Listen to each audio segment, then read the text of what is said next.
Hello friends, there are some mornings that arrive softly, not with loud alarms or dramatic changes, just a pale golden light slipping through the curtains, a sleepy stretch, the sound of distant birds, and a quiet feeling that life is trying to teach us something gentle.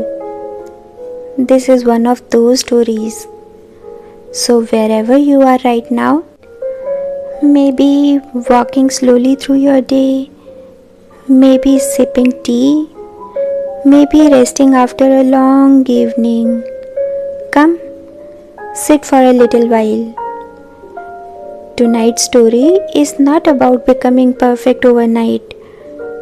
It is also not about waking up at 4 am or becoming a productivity machine. It is simply about learning how to become friends with your own mind, little by little, one peaceful breath at a time. So let's begin. In a small hillside town surrounded by windy trees and yellow flowers lived a young man named Arav. Arav was kind, creative too. He had hundreds of ideas. Some days he wanted to learn guitar. Some days he wanted to start painting. Other days he dreamed about building a tiny cafe beside the river where people could sit quietly and read books. His notebook was full of plans. But there was one problem. His mind never stayed still long enough for anything to bloom. The moment he started something, another thought would arrive. Maybe this isn't good enough. Maybe someone else is already better. Maybe I should start something different instead. And so his days became crowded with unfinished beginnings, half-read books, unused sketchpads, tiny bursts of motivation followed by long stretches of confusion. At first, Arav thought the problem was lack of talent. Then he thought maybe the world was simply unfair. But one evening, while sitting beside the old tea shop near the marketplace, he met someone who changed the way he used to look at life. An old gardener named Dev. Dev wasn't famous, he wasn't rich either. But somehow, he always looked peaceful. Even during heavy rain, even when customers complained, even when the power went out in the town. There was something steady about him. Every morning before sunrise, they watered the plant outside his little house. Every evening, he sat quietly beneath the same old tree. No rush, no panic, just calm presence. One evening, Arav finally asked him, Devji, how are you always so peaceful? Don't your thoughts trouble you? The old man smiled. Oh, they do. Arav looked surprised. Then, how do you stay calm? They poured tea slowly into 2 tiny cups.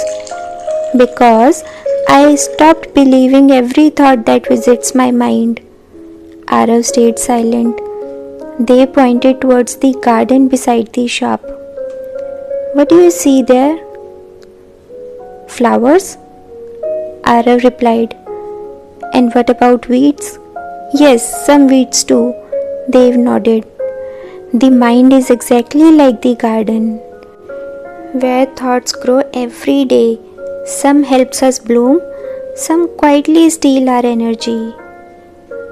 A cool evening breeze passed through the trees. And do you know the mistake most people make? Dev asked. Arav shook his head. They wait for life to become peaceful before they train their mind. Dev laughed softly. But peace doesn't arrive first. Practice arrives first. Those words stayed with Arav all night. The next morning, Arav decided to try something different. Not a huge life transformation, not a dramatic routine, just 5 quiet minutes. That was all. He sat near his window after waking up. At first, it felt strange. His thoughts jumped everywhere. What should I eat today? I forgot to reply to that message. What if my future never works out? Some days he felt restless after only 30 seconds. Other days he wanted to quit entirely. But Dev had told him something important. Disciplining the mind is not forcing silence. It is gently bringing yourself back again and again. So Arav continued. 5 minutes became 7, 7 became 10, and slowly something unexpected began happening. His mind didn't become empty, but it became clearer, like muddy water finally settling. He started noticing things he used to miss: the warmth of sunlight on his desk, the comfort of finishing one task properly, the happiness hidden inside slow evenings. He also noticed how often fear distracted him. Earlier, whenever opportunities appeared, his mind would panic. What if I fail? What if it takes too long? What if I embarrass myself? And because of those thoughts, he would step away before even trying. But now, instead of immediately reacting, he paused, breathed, observed, then chose calmly. One afternoon, the owner of a little art cafe invited artists to display their paintings. Old Arav would have overthought it for weeks. New Arav simply smiled and said, "I'll try." Not because he was suddenly fearless, but because he had stopped letting fear drive the entire vehicle. Weeks later, as people admired his artwork hanging beneath tiny glowing lights, Arav realized something beautiful. Meditation had not magically changed his destiny. It had simply helped him stay present long enough to walk towards it. One evening, he returned to Dev's tea shop. The old gardener was trimming plants under the golden sunset. Arav sat beside him. "You were right," he said softly. Dev chuckled. "About what?" "The mind really is a garden." Dev smiled knowingly. And if we don't care for it, weeds quietly take over." The old man nodded. Then he said something Arav would remember forever. Most opportunities in life do not disappear because we are unlucky. They disappear because our distracted mind never lets us notice them fully. Arav looked towards the hills glowing orange in the evening light. "So, what should people do?" he asked. They gently placed the watering can down. "Nothing extreme. Life is not a race." Then he pointed towards the flowers. "Just water your inner garden a little every day. A small walk, 5 minutes of silence, deep breathing, a peaceful cup of tea without scrolling endlessly.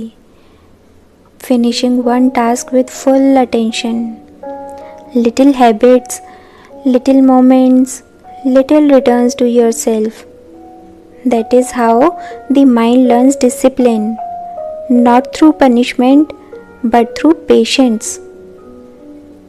Years later, people often asked Arav how he became so calm. He would smile softly and answer, "I stopped trying to control my entire life. and started learning how to sit peacefully with my own mind. And strangely enough, that changed everything. So tonight, or perhaps tomorrow morning, you don't need to transform your whole life in one day. You don't need to become perfect overnight. Just sit quietly for a few minutes. Breathe slowly. Let your thoughts come and go, just like clouds passing across a gentle sky. Because sometimes the greatest opportunities do not arrive with loud announcements, they arrive quietly, and a peaceful mind is able to notice them. So trust your process, walk slowly, rest when needed, smile more often, and remember, even the tallest trees once began as tiny seeds, learning how to stay rooted through the winds. Good things are growing inside you too, slowly, silently, beautifully. Take good care of yourself.